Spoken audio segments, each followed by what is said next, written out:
چې په یو قدم تر عرش پورې رسی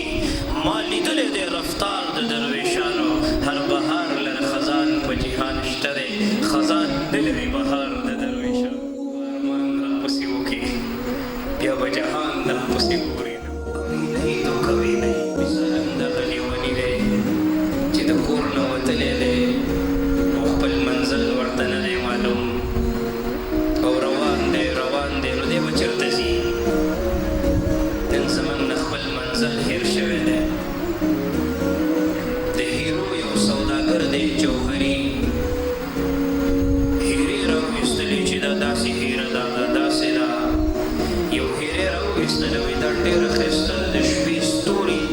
زیاته رڼا کوي چې دا هیره مخامخ شي یو غل چې وکتل چې دا خو ډېره قیمتي هیره ده بس راشه دې پټۍ کړه ورپسې شو په سفر باندې ورسره روان دی شپه شوه د شپې خلک زمري دا خپل کمیس وباسي او داسې راځوړند کړي که نه دا سوداګر د دې غل په نیت باندې پوه شوی و چې دی دې هیرې ته غل دی او دا رانه پټوي دا سړی به د شپې روچت شو دا جیبونه به یې ولټول خو هیره به پکې نه وه سر چې به کله دوی چیس کله نو ده به ورته ویل چې یاره تا وایي چې ستوري پړقېږي او داسې قیمتي هیره ده هغه هیره خو ما ونه کته چېرته ده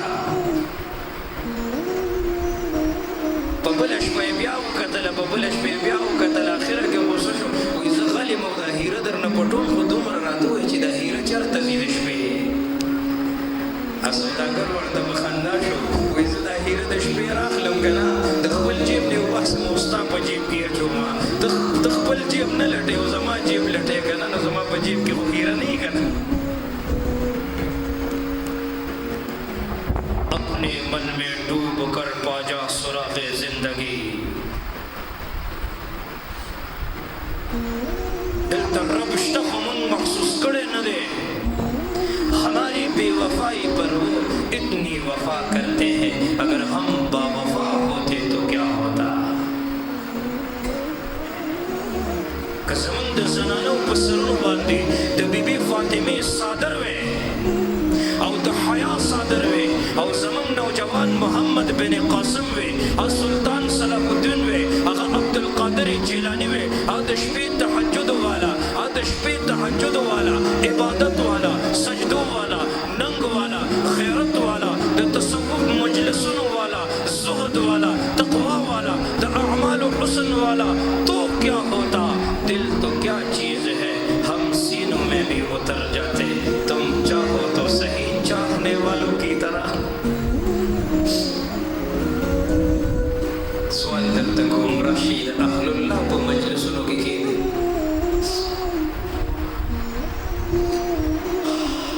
ما اورئ په دې خیال باندې چې تقریر دی بیان دی ټول عمر موږ په دې خیال باندې بیانات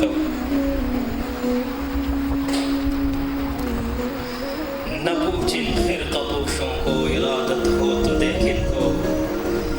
یدی بیزا لیے بیٹھے ہیں اپنے آستینوں میں تمنا دردی دل کی ہو تو کر خدمت فقیروں کی نہیں ملتا یہ گوہر بادشاہوں کے خزینوں میں چې په یو قدم تر عرش پورې رسی ما لیدلی دی رفتار د درویشانو هر بهار لره خزان په جهان شته دی خزان نه لري بهار د درویشانو بیا به ارمان راپسې وکړي بیا به جهان راپسې ګوري نه به یم موږ سره پخوا کې موږ ته پته نه وي بیا وروستو منډې وایي او د جنازې کټ له اوږه ورکوي وایي زما رور دی په ما حق دی او د ژوندو هېڅ قدر نشته نبی علیه السلام ته صحابي راغی یا رسول الله اريد ان يسترني ربي يوم القيامه غواړم چې په ورځ د حشر رب العالمین زما پردې وساتي الله نبی فرمایي استر عیوب اخوانک په خپل مسلمان ورور باندې پردې واچوه یسترک ربک یوم القیامه رب العالمین ورځ د حشر ستا پردې وساتي. د دې تخوی په بازار کې تا ته یو پولیس والا پیسې چور په دې ګریوان کې لاس واچوي د دې خلکو په منځ کې دې راکاږي. دا بېعزتي انسان برداشت کولی شي؟ نشي برداشت کولی. نو تا سوچ کړی چې د روز محشر رسوایي به څنګه وي؟ فضل بن ربیع یو بادشاه تیر شوی دی او فضل بن ربیع بادشاه دغه دسخط یو سړي زده کړو. سړی ډېر ضرورتمند و او خزانچي ته یې ورکړو. پکې لیکلي وو چې دومره دومره روپۍ دته ورکړه. چې څنګه هغه کاغذ خزانچي داسې وکتو داسې کولاو کو اپې دوکه شو